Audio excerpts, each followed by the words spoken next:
Hello friends, taxation is not option for advocate की इस series के फर्स्ट पार्ट में आप लोगों का स्वागत है। मैं हूं Asar Ansari, tax and business consultant and I am also the founder of Future Capital. The Future Capital we are providing multiple services like consulting, accounting, income tax, TDS, GST and other 200 plus services. We are also providing practical training for becoming a tax practitioner और tax consultant और accountant. So friends, इस series में हम लोग सीखने वाले हैं कि why should you start tax practice, means आपको टैक्स कंसल्टेंट या टैक्स प्रैक्टिशनर या टैक्स एडवोकेट क्यों बनना चाहिए। भले ही आप सिविल में प्रैक्टिस करते हो या क्रिमिनल में, बट आप साथ ही साथ टैक्सेशन में भी प्रैक्टिस कर सकते हो। और अगर आप टैक्सेशन में प्रैक्टिस करते हो तो इसमें आपका क्या बेनिफिट होने वाला है, उसके बाद में मैं आपको बताने वाला हूं कि अगर आप टैक्सेशन में प्रैक्टिस करते हो तो इसमें आप कितना अर्निंग कर सकते हो, और इसमें मैं आपको प्रूफ करके बताऊंगा कि आप 1 लाख और मोर पर मंथ अर्निंग बहुत इजी कर सकते हो। इतना ही नहीं फ्रेंड्स, मैं आपको बताऊं कि मार्केट में इसका स्कोप क्या है। मतलब ये कि जब भी आंधी तूफान आता है तो सारे नेटवर्क गायब हो जाते हैं, लेकिन ऐसा कौन से नेटवर्क है जो हमेशा चालू रहता है। ठीक इसी तरीके से टैक्सेशन एक ऐसा ऑप्शन है जो कभी बंद नहीं होता, चाहे आंधी आए कि तूफान आए, टैक्सेशन हमेशा चलता ही रहता है। यही वजह है कि इसे एक एवरग्रीन प्रोफेशन के नाम से जाना जाता है। इतना ही नहीं फ्रेंड्स, आगे हम लोग देखेंगे कि आपको क्या नॉलेज और स्किल की रिक्वायरमेंट है टैक्स में प्रैक्टिस करने के लिए।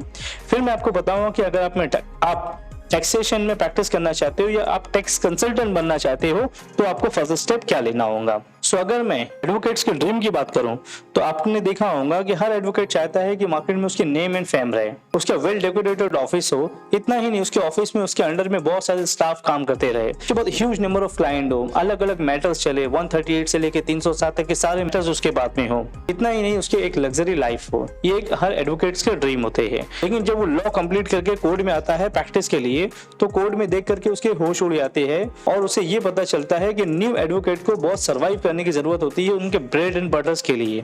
क्यों? क्योंकि जो सीनियर एडवोकेट है पूरा मार्केट उनके थ्रू कैप्चर किया हुआ है। ठीक है, और इसके बाद में अगर कुछ मार्केट बच गया तो बचे हुए एजेंट्स जो है वो उस मार्केट को कैप्चर करके बैठे हुए। सिर्फ एजेंट ही नहीं, आप अगर कोई मंत्री, नेता या कोई कॉर्पोरेटर या हो सकता है कि ग्राम पंचायत के कोई सरपंच ही क्यों ना हो, तो बचा हुआ मार्केट उनके थ्रू कैप्चर्ड होता है। और उनसे भी अगर कुछ मार्केट बच गया तो आपने देखा होगा कि कुछ नॉन क्वालिफाइड जो टाइपिंग का काम करते हैं, ड्राफ्टिंग का काम करते हैं, लाइक अगर कोई लीव एंड लाइसेंस एग्रीमेंट बनाना है तो लोग क्या करते हैं, किसी टाइपिस्ट के पास में चले जाते हैं। किसी प्रॉपर्टी का रजिस्ट्रेशन करना होता है तो लोग एडवोकेट के पास ना जाते हुए किसी ऑर्डिनरी टाइपिस्ट के पास में जाते हैं, वो काम उनसे करवा लेते हैं। बाद में हमें समझ में आता है कि ये जो प्रोफेशन है ये एक रिलेशनशिप वाला प्रोफेशन है। लोग सीनियर एडवोकेट्स के पास में क्यों जा रहे हैं? क्योंकि वो सीनियर है, उसका नाम एक मार्केट में बना हुआ है, वो एक ब्रांड बना लिया है खुद को, उसकी मार्केट में जान पहचान और उसके रिलेशनशिप बने हुए हैं। आज नेता मंत्री के पास में लोग क्यों लेकर के जाते हैं अपने मैटर्स को? लोग एजेंट्स को क्यों ढूंढते फिरते हैं? क्योंकि उसने अपना एक नाम बना के रखा हुआ है। इतना ही नहीं, लोग किसी प्रॉपर्टी को रजिस्ट्रेशन करने के लिए एडवोकेट्स के पास जाने के बजाय किसी ऑर्डिनरी टाइपिस्ट के पास में क्यों चले जाते हैं? क्योंकि लोग समझते हैं कि ये काम यहाँ पर होता है, क्योंकि उस टाइपिस्ट ने एक रिलेशनशिप जनरेट करके रखा हुआ है लोगों से। अब अगर हम प्रोफेशनल रिलेशनशिप की बात करें तो आपको पता होगा कि हमारा जो प्रोफेशन है, जो हमें क्लाइंट मिलते हैं वो किसी ना किसी के रेफरेंस से मिलते हैं। मतलब ये कि हमारा जो प्रोफेशन है ये कोई ग्रोसरी की दुकान नहीं है कि कोई भी चलता फिरता हमारे पास में आ जाएगा। हमारे पास में जो भी काम आते हैं आपने देखा होगा एक रिलेशनशिप से, एक रेफरेंस से ही आते हैं। इतना ही नहीं फ्रेंड्स, अगर आप टैक्सेशन में प्रैक्टिस करते हो तो यहाँ पे पोटेंशियल बहुत हाई है। मतलब यहाँ पे जो क्लाइंट का वॉल्यूम जो है बहुत ज्यादा है। इसे देखो, आपने देखा होगा कि मैक्सिमम बिजनेस करने वालों को एक टैक्स कंसल्टेंट की जरूरत होती है जो उनका जीएसटी का रजिस्ट्रेशन कर सके, जीएसटी का रिटर्न फाइल कर सके, इनकम टैक्स का रिटर्न फाइल कर सके।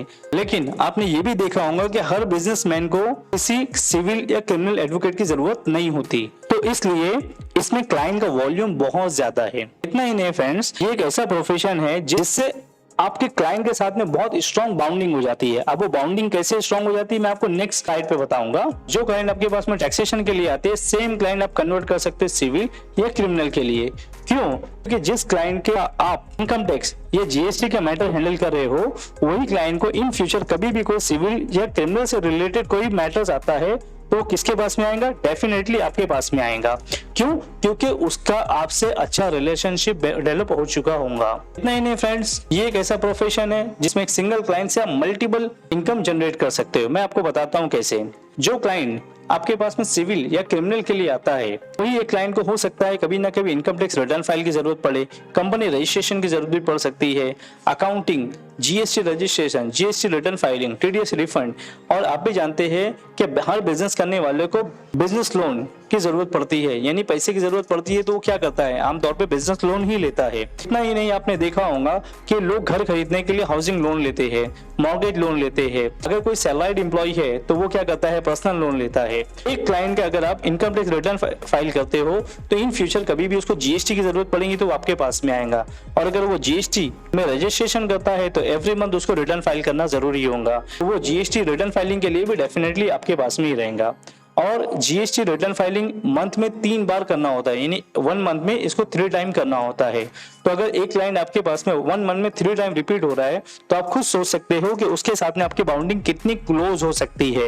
और इन फ्यूचर जब भी उसको कोई सिविल या क्रिमिनल से रिलेटेड किसी सर्विस की जरूरत होगी तो वो किसके पास में जाएंगे, डेफिनेटली वो आपके पास ही आएगा। तो आई होप आप लोगों को इतना समझ में आया होगा कि टैक्सेशन में अगर हम लोग प्रैक्टिस स्टार्ट करते हैं तो हमारा सबसे बड़ा बेनिफिट क्या होने वाला है। तो फ्रेंड्स, अगर आप टैक्स कंसल्टेंट बनना चाहते हो या टैक्स में प्रैक्टिस स्टार्ट करना चाहते हो तो हमारे ग्रुप्स को ज्वाइन कर सकते हैं, जिसके लिंक मैंने डिस्क्रिप्शन बॉक्स में शेयर कर दिया है। हम इस सीरीज में टोटल 7 वीडियो बनाने वाले हैं, जिसमें से ये फर्स्ट पार्ट था।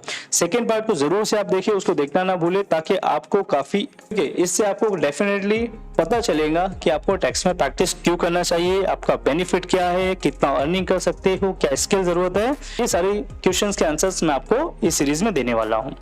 And thank you for the watching and we will continue in the next session.